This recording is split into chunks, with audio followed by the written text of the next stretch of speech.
to the Booksplosion Book of the Month live show for October. Today we are going to be discussing Defend the Dawn by BRIGID KEMMERER, and this month our read-along was sponsored by Bloomsbury, so huge thanks to them. Let's kick things off with our introductions. Hi, I'm Kat. Hi, I'm Christine. Hi, I'm Jesse. And we're Booksplosion. Before we get into all things Defend the Dawn, let's quickly go over again our November book of the month because we announced it at the end of last month. But again, we are reading The First to Die at the End by ADAM SILVERA. This is it's a prequel, right? Yeah, it is about the beginning of the weather forecasting. Yeah, it's like a prequel companion because we're obviously following different characters. Yeah, it's just like this takes place before it. Yeah, in the same world where Deathcast is this messaging service where the day you die, you get a message that says, "Hey, this is your last day." And it's just sort of based on like how people deal with that kind of thing. There are apps where you can connect with other people who are also having their last day. And this is the first, so there's probably no app yet. Yeah, there's probably not an app, and like it's all about like the world before Deathcast. And when it comes, they both die at the end. Yeah. I mean, we all loved They Both Die at the End a lot. It was a fantastic book. We read it before it was cool. We read it when the month it came out. Yeah.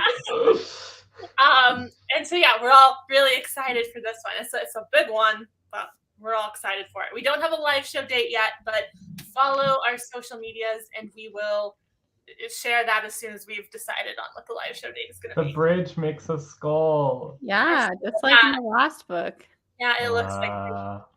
For a while, I got them confused. I couldn't tell the difference. I was like, wait. They're very similar look to them. The shadow is like that. The Reaper. Yeah. The Reaper. The Reaper. Anyway. And then December? I don't know. Oh, wait. But we never decided on December, have we? Yeah. I don't remember.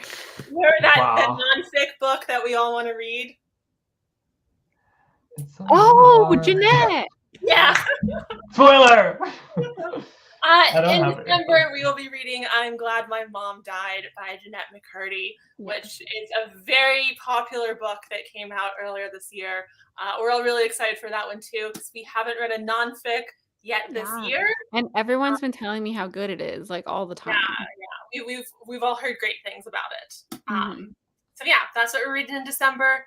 Also in December, we're doing our big end of the year wrap up where we give superlative awards to all the books we read. It's very fun. It's a real good time. So again, follow Booksplosion on Twitter and Instagram, and we'll be sure to share the dates of when our November live show and December live show will be.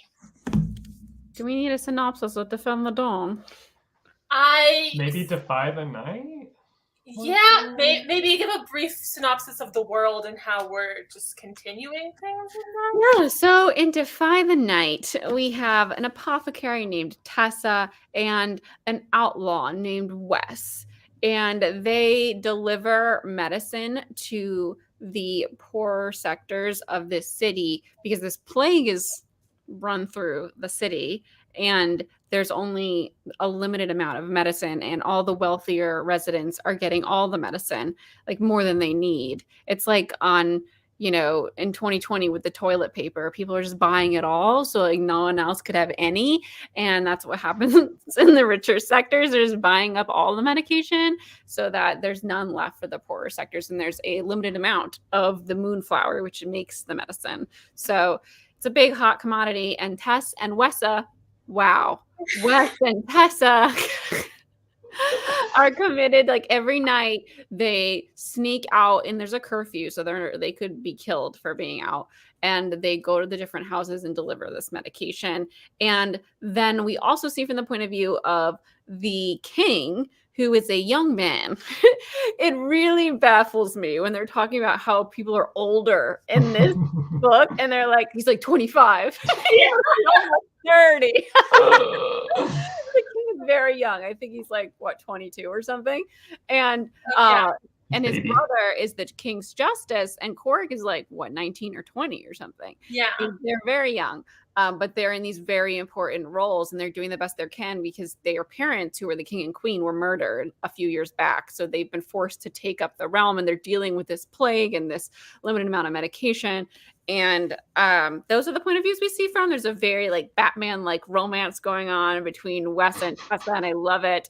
Bringing back the Batman. Bringing back the Batman. And then in Defend the Dawn, you know, we're continuing it. There's a lot of political intrigue. Yeah. There's a lot of like, it's got a kind of Game of Thronesy feel with the way that there's a lot of unrest amongst the monarchy and amongst the kingdom in general due to the plague and what's happening. And you don't know who to trust. Like there are these sectors in the kingdom that each have a consul that kind of like rules over them. And we don't know who of them to trust. Like who of them is plotting against Corrick and Harrison, and like who is in it for only their own like selfish maneuvers. Like there's lots of politicking and like concealed motivations and stuff going on. And book one ends in a pretty nice place. Like there's this brewing revolution because the poor sectors are dying and aren't getting access to medicine. So there's unrest brewing. And at the end of book one, we get it settled with like a brief truce. It's like they're going to get medicine for a couple weeks, and then we're going to have to go from there. So Defend the Dawn, we pick up from there with all this unrest from the rebellion and the poorer citizens and the manipulations and maneuvering of the consuls. And then a ship shows up from another kingdom and things get even more complicated. Yes. And let me just say, there's going to be spoilers almost immediately once we go into the spoiler section. We'll do really quick, like how we felt right now. Yeah, but then there's going to be spoilers, so like skedaddle real quick. Okay. I've got a lot of feelings. We'll give them a countdown to get out before the spoilers. Yeah. Like we're not going to be like Without spoilers, Jesse, why don't you tell us a little bit about my how thoughts? you felt? I really liked it. I thought it was a very solid sequel. There were aspects of it that like frustrated me just because of like different things that happen. Not like bad frustrating, just like I wanted things to go a certain like just we'll talk about it in the spoiler section.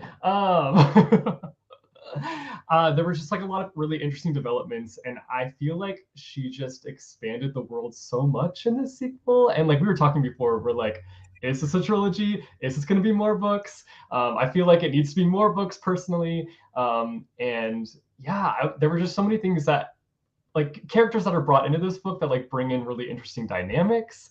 And yeah, overall, I was very satisfied, even though it's not the most satisfying ending of the book because it's a cliffhanger. Of things, cliffhangers, yes, okay. It's a cliffhanger. Those are my thoughts. It's also like very much a middle book in a series. Yeah. It is. So it has it that. Feels like it was extricated from like the middle of a story, honestly. Right.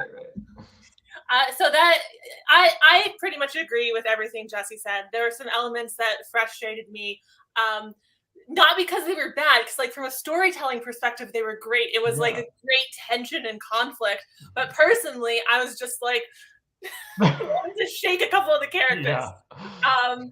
But other than that, you know, I love the world and the characters, and BRIGID KEMMERER's writing. Like, she's such a talented writer that she just like draws you in. And this is a 430-page book, and I blew through it like so quickly because it's just so like easily readable, but also like really draws you in and just keeps you in. Yeah. So I really like that. I loved the ending. Like, I think the beginning was a little more frustrating because we're like laying groundwork and then it like ramped up real quick. She did that with the previous book as well, although we had more intrigue in the beginning since we had that Wes and Tessa relationship to kind of hook us in. Right. Whereas this, it felt like, especially that central relationship was like floundering a little bit at times. There was like a lot of politics in the beginning. Yeah. Lots But of meetings. by the end, I was so into it, and I was like, I was really enjoying everything that was happening. And as soon as it ended, I was like so upset because I was like, I want more. Like I immediately started searching online, like when is the next book coming out? Goodreads has no information. Her Twitter has no information. The Bloomsbury website has no information. I'm like, when is book 3 coming out? And He's is still it writing it, is what it sounds like. that is just rude? Okay, yeah, leave us with that ending and not have even a release year for us. The audacity. But no, I'm very excited to continue the series, and I do wonder if it's a trilogy or more. Like I almost want to say it's going to be 4 books. I know. Like, I feel like we could stretch out. Like we have enough material to work with to fill 4 books. Like now that we've brought this other kingdom into play, like we're not just dealing with our one kingdom and like the problem with the plague and their own politics. Like I don't want her to switch the point of view so we're not seeing from our characters. Like I just want to see from them. Yeah. I mean, we'll see. If it's only 3 books, then I would like to stick with just our same main characters. But like, if we're going into 4 book territory or more, like I feel like we will inevitably have more point of view because like the story will just keep broadening in scope. Yeah. But, yeah. Christine, do you have anything to add in the non-spoilery section? I agree with everything y'all said. In the beginning I was very frustrated because of how the relationship was. There was a little bit of new moon syndrome happening where it was like we're forcing our couple apart. Even though like the reasons did make sense and like that does happen. Yeah. And it was really frustrating. I was just like, stop. Just communicate. And they did about like, and it didn't take too long. Like once we got going, like once the ship part happened, things really started to move. And I did like our new character, Rian, a lot. I think he was like lots of layers and really fun to like see the dynamic between him with our other characters because Cork isn't a fan and Tessa is a fan and like the 3 of them was fun. But yeah, toward the end I was just like I gasped a couple times. Yeah, literally. Oh god, me too. There are some things that like totally blindsided me. I was like, oh my god, we're really going there. So I'm excited to talk about spoilers. Can we move into spoilers? Let's move into spoilers. Okay. Can I just tell you when he said that the bottom of the plant is poison, I was like like because it makes so much sense and like we were trying to figure out all of that in the first book like what's the antidote and like what is it, where is it coming from, because like why aren't some sectors having it at all. And then there was this moment where the king drank from the horse's water and I was like there's something there, like something that's going to happen with why he's going to get not sick. I knew there's going to be something with that. And I feel like maybe the horse's water isn't poison because the horses aren't getting this. But like the water has to be poisoned, like the people's water, wherever they're getting it from. I feel like, like it's got to be something like that. I was also just coming out of what was the last book we read? A Magic Steeped in Poison, where like the whole premise of that book is that people's tea is being poisoned. I was like, they're poisoning their tea. They're poisoning the water supply. It has to be because since everyone's getting it, but it's only the people in this sector or this area. I also wonder, there was that line toward the end where Rian was talking to Korik and said something about like after the attempt on your brother's life, like they tried to poison him. I was thinking that like, also is like what if this is just that gone super wrong? Like what if this is like someone was trying to poison him and accidentally like poisoned the whole he's at the long-term effects is what it sounds like, because they were like if it's boiled hot enough, like the effects of it last long term. But they also the way he was describing his illness made me think that maybe he's gotten asthma from it. And like they just don't have a name for asthma, right? Because it sounds like it's induced by certain activities and stuff. So but oh my god, Also, so if you're trying to figure out who this guy is that's kind of replaced Wes and in the wild, and when I like got the slightest inkling that it was the king, I was like, Harrison, are you kidding me? Like, When did you get that inkling? it was like, I think I thought about it for a second. I was like, he wouldn't do it. And then there was like a rattle in his chest, and I was like, no. What were you guys thinking? Okay, the only reason I like wasn't thinking it was him is because the audiobook. Has a really different voice. Yeah. Okay. When we hear Harrington in Coric's sections, he's like this husky, like. Yes. And then the outlaw sounded so different. I was like, oh, that's not him. Like, It's a different actor. So yeah, and then I'm like, yeah. okay, Dumbo. But the cop, I was like suspicious of the cop a little bit. I was like, well, why The would that who? be? Well, The cop, like his cough. Like, Everyone in this world has that's a true. cough. Every sick. Everyone. True. When the True. second there was a But cough, it's I just was like, it's Harrison? Are you kidding? I can't believe you got baited by the narrator. I know. So Yeah, what did you think? Who did you think it was? It wasn't even in the outlaw's perspective that I got the first inkling. It was in either one of Tessa or Coric. I think it was in Tessa's. Oh, when they were talking about him? Where, yeah, she reminded me, she's like, yeah, Harrison used to sneak out and go down to the parties. Like, I think it was Coric remembering, like, me and Harrison used to sneak out. I was like, Harrison did used to sneak out. Well, yeah, he talked about that a lot in Defy the Night, too. So I that's didn't like, remember that. oh, okay. Because I remembered that, and I was like, he does know the area, but like, what a stupid move. He's the fucking king, and his brother's not there. Yeah. But yeah, I was heartbroken for him also when like that he meets one person that makes him feel like less lonely. No. And that when dies like a second later. yes, the image that like of him just seeing the arrow protrude through his chest like immediately. Oh my god. Yeah. I was so excited we met him because I'm like, oh, cool! Like we're getting another Love interest. relationship. Yeah, and like it's someone who is flirting with him, and like Harrison never gets flirted with, and then like immediately he dies. I was like, Jesus. Okay, was it just me, or was there like something between him and Quint? Yeah, I felt that as well. Yes. So I feel like that is stirring now, but like I was very confused as to when he said like, "Oh, I live in No Quint." Like I was like, "Wait, I thought you guys had dinner last time, and it was like more than a friendly thing." Wasn't there like I can't remember. time where they ate together? That's what I thought. I don't remember. Was it like an explicit scene or like? It wasn't explicit. Like it was just like there was like hinting that maybe there was something more between them. And so that's why I knew that he was gay, and because like of that like hinting. And then I was like, I thought there was something already happening between them. Like at least I mean, is he gay? He has a little something with Violet too. Like, yeah, bisexual. He might be bi, but like he definitely alluded to being gay in the last book. So that's why I was already like expecting him to have something with Quint, and I was confused. Right. Well, there's also that scene where Coric went to Quint's room and like Quint was waiting for someone, and Coric was like, "Who are you waiting for?" Yeah, like, I thought it was Harrison. Was it? I mean, it could have been like Coric didn't stay around long enough to find out, so like it could have been.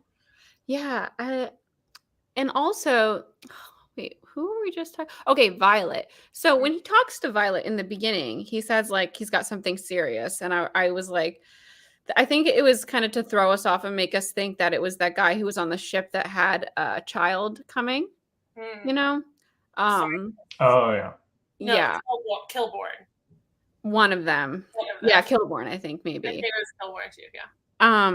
But yeah, that was like a misdirect. I think he was talking about his country, you know, like he has something serious going with the entire country. He's the king and he's married to his dog. Yeah. And also, I wonder, like, I feel like Harrison is in his early 20s, but I think he's like 24 because like gotta be really early. Yeah. But so I wonder if how old Violet is because like it's not. I bet she's like 14, 15. Yeah, I thought she was too young as well. I thought it was more. Yeah. Yeah. Because the way he talked about it, it's like she's very young. She's he's like she's a kid kind of thing. yeah.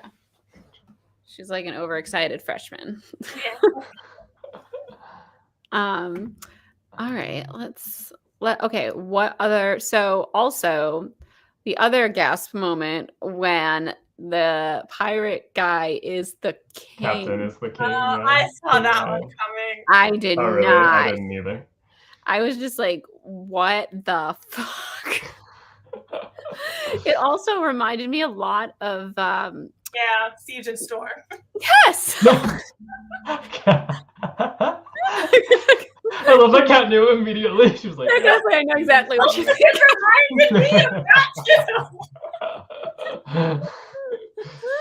wow. Especially in that moment, I was like, "Oh my!" And I can't remember that guy's name. The other lead, Nikolai. Yeah, because we like him, and he's very fair. But wow, he was lying the whole time. He was like, "I was only lying about a couple things." It's like, no, you stole someone's identity. Yeah. And it's like he even could have told them, like, once he had them on the ship. Like at that point, like, what are they gonna do? Like they can't leave. They can't use. And even if they want to like disembark and like return, like he could have returned them or whatever. But like he could have been upfront with them and been like, "I'm actually the one you need to negotiate with. Like I'm not just the middleman. Like let's work out a deal." And it would have made things clearer. Like it got me really confused. Like where were they even going? To pick up more moonflower? Was that what they were doing? No. I mean, no, they were going to like negotiate there. Yeah, but he was already right there. Yeah. So like, yeah. Like, were they just going to pick stuff up? Is what like I think he wanted to go back to his kingdom and have this discussion on like his territory, like once we were safely in their territory. But still, I think it was an excuse for a quest for book 2. Yeah. That was another thing that frustrated me too. Was here's the crux of my frustration is Tessa letting all these people get into her head. I totally understand her insecurity and her own questioning of this, but it's like, you know Korik, you know Wes, like you know him. Like why are you letting this Rianne and Lachlan and all these people like sow all this doubt in your brain? Literally. I feel like it fed into the like, it's like, you know, when you are on Twitter and you see people saying stuff that you already agreed with and you're like, oh, I like this. And it was like, this was all the underlying stuff that she like thought before she knew Korik, and all these people were reinforcing it. So I feel like it was easy for her mind to want to go with that. 'Cause she's like, oh yeah, that's exactly what I thought. Like, why have I let him sway my thoughts? All these people agree with me that I think are good people. And she had been in the bubble for so long of the palace that like having that part of her reinforced after like being with all these stuffy aristocrats for so long felt good and felt like, oh, I've been doing, you know, she was questioning everything that she's been doing, which is understandable. But like, yeah, it was so annoying. It totally made sense. It was so annoying. It was just I loved when Korik was like, I'm gonna tell you something that's gonna annoy you. I could have slept with you whenever I wanted. Right? Oh my god. But I mean, it's true. Like, if that's what he wanted, he could have done it as Wes with her never knowing his identity. Yeah. Like that obviously wasn't all that he wanted. And like, I just wish that they did get that communication moment eventually, but I wish they would have gotten it a little bit sooner. Yes. Just because, like, I mean, it's my personal taste is I like it so much more when it's more of the couple against the world rather than the couple against each other. Right. And, like, could have, if we had that communication a little bit sooner, like they could have made up and been happier together before they got separated and we had the whole ending. Like it should have happened like that night that they had the argument. He should have just gone back after he realized why, because his guard told him that Lachlan said all these things. Right. Yeah. And they should have just had a discussion then, because it's stupid. It was only 2 days, but it felt really long because of the book. Because the book only takes place over the course of like, I mean, the whole like ship journey only takes place over like 4 or 5 days. Yeah. I love the game with the knife. Yeah, that was really fun. I thought that they were going to be playing that game like on Pirates where they did the knife through the hands. You know what I'm talking about? Yeah, And then yeah, there was yeah. like the dice, and it was like very hard to follow. Now that was a really fun game. I wonder if Rian knows that Korik is Wes, because like he did overhear a little I bit. think he knows now. Yeah. I think he knows now. But like I wanted to see his reaction when he found out, because like he's heard all these rumors about like Wes and Tessa. And especially after Korik was able to like climb so quickly and like scale the rigging so fast. Like I would have loved to see him be like, "You're Wes?" Like that, and like just have it get into his brain, because like Tessa has all these doubts. So like if she can see Lachlan and Rian like changing their minds as well, like that would also help soothe the doubts that they're helping to plant, because she's like, no, I'm not like being gaslit by him. Like Yeah. he is actually good, and like these guys are finally seeing it now, and like it's changing their perspective on him too. Yeah. You know what I really loved? That scene where Lachlan was like, you know why I'm so disappointed? Like it's because like I believed in Wes too. Like I was that person. And then at the end I loved when he was like, Wes, tell me your name. And he like totally got into character. Lachlan was so annoying in the beginning of just like the way he was like hounding on Tessa and like being so angry. I was just like, oh my god, like chill out, like you're taking it all out on her. You're trying to provoke a fight. Like I get that you want to murder that one consul, like that's fine by me, but like chill a little bit. But by the end, I really liked him because of that confrontation. And also, one of my favorite moments in the whole book was when Korik was tied up and he sees Lachlan like coming at him with a knife. Yeah. And so Korik is like, I love you. The guards say like, thank you for your service, and like calling out I love you to Tessa. It's just like, you're so dramatic.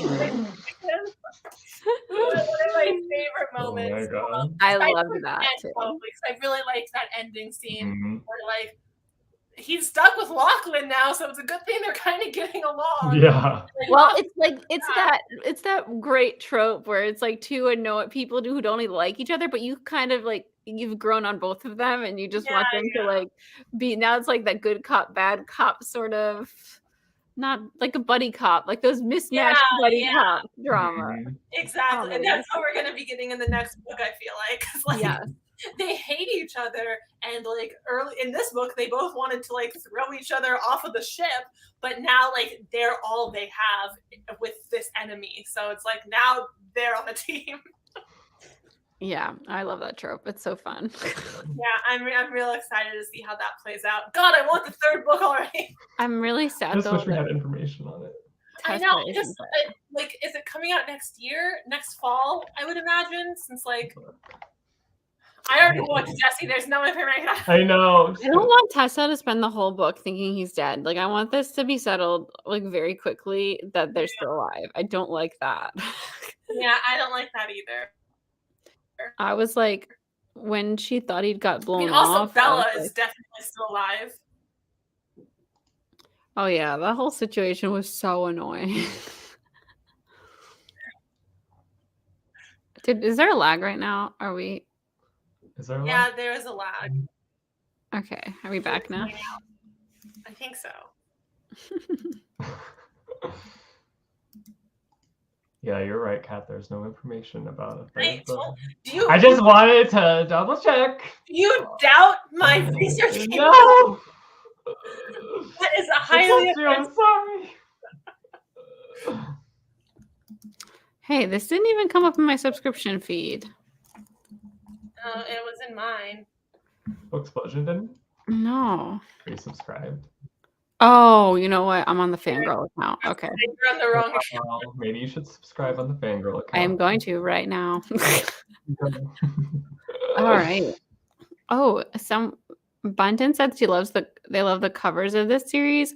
What do you think is the theme and the color of the third book? Like a purpley for Defy the No, Night? purple is the first book, so yeah. I would think maybe a green. This is green blue, so maybe like a green yellow or an orange yellow. Yeah, I think we're gonna get like dawn. It's gonna be the night, the dawn. It's gonna be like daylight. What do we think the D word's gonna be? Because it's been defy, defend, Drink the dawn. deny, Oh. Drink the day. deny, Um, discard, Discard the I propaganda. like deny. It could deny. We've got night and dawn. So Night. And deny, defy. be deny the day. deny the day. Why would you deny the day? Deny the eve. I don't know. But it would be day. Deny. Decorate the day. No. Decorate the day. The light, I'm not gonna read that book if that's the title. the light in the day. No. Deranged day. No. Stop guessing. Declare the day. Oh, I like declare. Yeah, declare the day. I really like decorate. Better than decorate.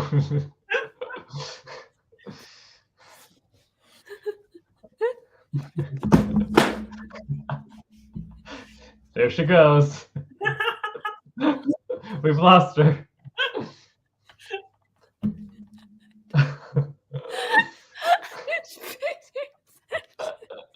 Decorating the city for Christmas. That's the whole Oh my gosh. It's a Christmas special. Oh my god. Somebody help her. All right. No, I don't think that's it. What'd you say? I said somehow I don't think that's it. Still a fun name. All the characters bad mouthing. Korik made me frustrated. You know what? I really liked how this arced, how she wrote this. Like Korik was talking about it finally, how he's in the palace, so he doesn't have to hear it and see it all the time, even though he knows it exists. But now he's in this bubble where like he's just faced with the reality of how everyone sees him, and it's very upsetting because everyone believes the worst of him constantly. And maybe and he's like, maybe I don't want to project this. It's all going to come to the fact that like kindness, like you catch more flies with honey, sort of a thing. Yeah, but that was why it was so frustrating, because he got pushed into this role as Yeah. a 16-year-old, Very young. Yeah. Yeah. clinging to his brother because that's his only family in a pit of vipers after their parents were killed. Like, he did what he had to do to survive, and that was put on this tough exterior. And like, that's why it was so frustrating, because Tessa is supposed to know this about him. Like, after he had to there's that scene Those in the guys, yeah. where he had to kill that guy, and then like he was really distraught, and Tessa comforted him because she knows him and knows that like he's not happy to be playing this role, but he's doing it because like he has to protect his brother, protect the people, hold everything together. And it's all in also, his like, shoulders. Yeah, Like, and he's young and he doesn't see the other ways. That's the thing. Like, he's starting to realize that maybe there were other ways, but he was too young to like know or really I figure feel that like out. he didn't know there were other ways, and he does want to do those other ways. That's why he was Wes for so long. It's because like Well, he didn't know how to like enact it though into like law. That's why he's like, this is the he only other way. didn't know how to do it as Korik. He only knew how to like do it as a separate persona. But still, I was like, you need it. Like, he needs one person on his side, and especially finding out that like Harrison was suspicious of him, like, and he's losing Tessa. Like, just have one person on your side. Also, like, I was questioning if Harrison even was suspicious of him or if they were trying to breed distrust between the brothers. That's what it felt like, because I don't think Harrison was actually suspicious. For very long. I don't think he was suspicious of anything serious. I think it was like he was suspicious. What is that he doing? What's he doing, kind of thing, because he had been going out for like months, maybe longer, before Harrison even caught on. So like, it's understandable of like that suspicion, but it wasn't like blown out of proportion. I don't think it doesn't say like he's suspicious of him, like wants to kill him and take his throne or something. Like, no, I think he had some FOMO from not going with him and doing all the rest stuff. That's like part of. And then like, I love when he just shows up in the carriage. He's like, "What are you doing here?" Like, I want to see you off. We need to That have a was, talk. that was another thing that really cemented for me that Harrison was the outlaw, because I'm like, he's a pro at sneaking out and sneaking around. I was just like, this. I didn't want to entertain it. It sounded so stupid. Ugh. I mean, but yeah. that's the thing is, that's what got me in book one. I was like, no, Korik wouldn't be Wes. Like, he wouldn't. When would he sleep? Like, he can't be going out of the castle. He Do this. must have never slept. And then he was Wes. So that's why as soon as he saw the outlaw, I was like, it's Harrison. Yeah, and the first one I knew was obviously Korik. This one I was just like, no, that's dumb. He's the king. He's already sick. Like, Yeah. like when he got shot, and I was just like, what are you gonna do now? Like, you're literally, and he just he left the castle open to siege because he was gone. Now he's like kicked out of his own castle. I almost wish the order of events had been different. That like when he got shot and had to like run was after he'd already been kind of like ousted from the castle. Because as it is, it makes it seem like it was a really dumb move, because it kind of was. So like it would have been a smarter thing from his perspective if like people had like come to get him in the night and he snuck out, and like that's why he was out. Because he tried to put a stop to being Fox, to being the outlaw and like leaving coins. Like he's like, this is the last time like I'm putting an end to it. So like it would have made more sense if he had more of a reason to be out. Right. Mm-hmm. I mean, he did have the reason though. He wanted to see that meeting. Yeah, but like, that's the most necessary thing to do at this point in time? Like he doesn't have his. He could have sent like Quint or something. Yeah, he could have done something else, or just. I mean, he only heard rumors of the meeting, so like, who even knew like what was gonna happen? Well, I mean, again, I think it was like he wished Wes could have gone and like seen what was going on. And he's like, I have to do it myself. So he doesn't trust anybody, but he should be trusting Quint. For a second, I was hoping it was Quint, because I was like, I don't want it to be anyone else. Yeah. But it was not Quint. But when he said he had somebody, I was like, oh, it's the king. You know, Quint and the king have a thing going. But the thing is, it wouldn't have worked for the story now, because like we needed that end moment where Harrison was revealed to be the outlaw Fox who was leaving coins, and like that's how he's gonna like get the rebels on his side, was because he was doing that. So like if he hadn't been doing that, he would have been really screwed. Mm-hmm. Let's see. But yeah, it was a lot more twisty than I was expecting. A lot more deaths than I was expecting. That's what got me. Like I saw a lot of the plot twists coming, of like Rianne being the king and Harrison being the outlaw and stuff like that. But like when Maxon died, that hit me. And then when Kingborn just got like smashed, and like Silas is probably dead as well. Like I was just like, so many people are dying. Holy shit. Yeah. Yeah. The cannonball death. Yeah. Like, whoa. And also like Kilborn was killed by in that by the first lieutenant in the like, darkness fight. Mm-hmm. Yeah. And Rocco was stabbed, so he's seriously injured. Okay, the audiobook version of that girl who was in the closet. What's her name? Like Olivia or something? Bella. Was so high pitched and obnoxious, and it sounded like an old lady. It was like very nasally and high pitched. And so I'm like, like, it was like that. Yeah, I was like, why are you doing her voice like that? She's probably not ancient, like an ancient witch. But she made her sound like a 100-year-old witch. Oh my gosh. Oh my goodness.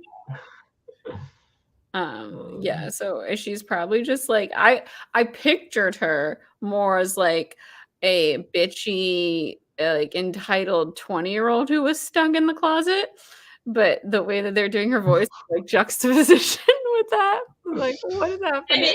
I didn't have the voice, so when I got it, like she was a young woman that I pictured like someone who's like Tessa's age, so probably like Mhm. 18 years old. She's also the daughter of the king, so like Yeah, and they said that or not she's of the so- king, but of the one who the uncle who wants to be king. Kind of. yeah, someone said that she's so malnourished they can't even tell how old she is. Oh. Hmm. So I don't know. It depends how old the king is, I guess. I wish I could actually She find a could be part. old, almost 30. I wish I could find a part in the audiobook where she. Where she talks. I can try to find one. Let me see like what chapter would have been in. It was just like so ridiculous. Chapter 38. Harrison. It's well after midnight. And It was like kind of later on, wasn't it? Yeah. Hold it on. was right at the end when everything was happening. Fog. Chapter 31. 31's where she like attacks Tessa. I turn my head a fraction Yeah, and see his 31 face is where going away. Tessa breaks in. Captain, I'm going to snap at the guardsman. Chapter 29. Tessa. Oh, the chapters labeled are different than the fucking chapters that are actually here. Chapter 31. Okay, here we go. Tessa. The lock is the easy part. It's only been a few weeks since I last picked a lock, but it's a simple padlock, and I have years of practice breaking into homes in the royal sector. You can I wish skip I'd probably a remembered. minute. It's very dark down here. Again, she's quick. She leaps off doorway. It's too dark for me to see much, but I catch a glimpse of I don't know when long, she wild talks. blonde hair, wide dark eyes, and a filthy face. It's a woman or a girl? I can't tell. She screams in rage. Then she slams right into me with enough force to nearly knock me off my feet. I cry out in surprise, then throw up a hand when she swings a fist at my face. Pain explodes behind my eyes, then in my forearm. I fall back involuntarily. I don't know. Too much is happening at once. It doesn't help that she's pummeling me like she wants to break every bone in my body. I'm lucky that she hits like a child, all weak strikes with bony knuckles. Stop! I cry. She might be weak, but she's quick, and I can't seem to catch her wrists or hold her off. I'm thinking of the number of times Korik said I should take some lessons from the weapons master, and the equal number of times. Yeah, When go, did she up, go forward a little bit. Help! The girl on my back hisses into my ear. I'm going to kill you all. Well, now I know why he kept that door locked. I throw an elbow back and hear her grunt. It hardly dislodges her. I I stagger don't know when forward, she bearing talks her weight. again though. A light flares to life in front of me, and I gasp. A lantern. I gasp in relief, hanging from where the girl clawed at me. Please, I don't know. How did she get out? Gwyn demands. Yeah. Before I can even answer, Martian swings the lantern. The padlock is visible on the ground. Both their eyes shift back to me. She picked the lock, Martian says. Wait, she doesn't speak, but the funniest part is when she's tied to the Yeah. dock and the cannonball goes through. And she's like, I love this. It'll take too long to find it without the. But yeah, the audiobook's good, but like there is some weird choices with the voices sometimes. Yeah, definitely. So there's So- different narrators for the for like are there two Outlaw, narrators? One Korik. that does Yeah, Outlaw, Korik, and then Tessa all have different narrators. Yeah. okay. But they do different That's how voices the for the Outlaw characters Korik, within the chapter. Yeah. So what do we think is gonna happen in the next book and final book?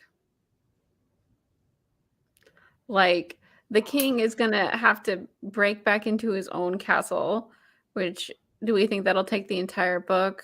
Do we think he'll find out that his brother's quote dead? Like, will Tessa go back there and not to him? I think we either have one more long book or two books because I think we're gonna have to help Rian solve his kingdom's problems and like secure his spot on the throne before we can go back to our place. Because like his whole thing is, like, he wanted to bring, like he promised steel, he promised to rebuild. So like I don't know what his plan was to like not reveal who he was until they were already there. When like why wouldn't he reveal who he was earlier so And that they get could this take deal. Steel? I know. Yeah. I don't. What's his game plan now? Because like now he has trouble traveling back and forth because of his uncle Orin Crane, who's like gonna kill him if he catches him. He just like made things more difficult for himself by doing that. I don't know what's gonna happen there, but I feel like we need to solve that problem and settle that deal. Which like who's he gonna negotiate with now? Tessa? She doesn't have any negotiating power. And then Harriston, I want to know who's poisoning people. I think Yeah. it's that guy who sells the moonflower, and Alice? it's the moonflower sectors. Yeah, So I they're don't think taking it's more money. I don't think it's the consul, Alistander. I don't think it's Alistair. I don't think Whatever it's his him. name I think it's the other one, the Aurelia girl, or whatever. Laurel, Peppercorn. Peppercorn, or Pepperleaf or whatever, and her Yeah. dad. I think it was them, and they got it over their heads by poisoning people too much. Because like then she was the one. Like I think that the captain of the guard and Ariella Cherry, that other consul who were like there at that meeting and were like, the king's lying to you. I think that they've been lied to. I think that it's someone else pointing at the king, but like they're really trying to do what's right and what's best. Like I don't think they're the ones who are like evil and trying to usurp Harriston. I think that they got tricked by the whole like it's the king's doing, the king's responsible kind of thing. So like we need to convince them that like no, it's not. Right. Yeah. I just like there's so many different angles we could take the next book from. Yeah. Because it's the like you guys said, the world has been opened up so much, so it leaves so many things to tackle. Because Lots of room. Yeah. we don't know where Tess is going to go next and where Coric's going to do. She's stuck in that other kingdom with Rocco as her only like. Are they friend in a from- kingdom? Aren't they still on the water? I don't know if they got there in the end, but like they cleared the dangerous water and like they're gonna be at the kingdom soon. And like her last thing was like asking him to teach her how to fight and stuff. And who's So- holding the kingdom while he's gone? His barely assembled court. I don't know. He Like- wasn't gone for that long. He only traveled for like a couple weeks. It only took 2 Um, seconds for them to take Candela. But, well, the thing is, our two main characters, Tessa and Coric, are both in enemy territory now. So even though we started to get Harrison perspectives, I wonder how the next book is going to be split. If we're going to spend a lot of time in Kandala, or I wonder- if we're spending most of it in Ostriary. Yeah, I wonder if we'll get a Quint perspective. Perhaps. I'd be down with that. I like things. Maybe. Because he's going to be like opposite of Harriston over there. Yeah. I could see that. Yeah, I don't know. But yeah, we Shall don't have find out. any information, so we'll find out when we find out. I feel like last year we had some information, like we need the title Yeah, or something. because this came out a year later, so I bet she was maybe contracted for both these books already, and maybe the contract was extended, or maybe it was separately contracted. Right. I want to know. Tell us all the things, Brigid Kemmerer. Shall we go over our books again, just to reiterate what the plan is? Yep. Okay, in November. Yeah, November. Oh, I always get messed up. In November, we're reading The First to Die at the End by Adam Silvera. We don't have a live show date set yet, but we will let you know on our Instagram and Twitter. And then in December, we're reading, what's it called? Oh yeah, Tessa's gonna learn to fight in the next book.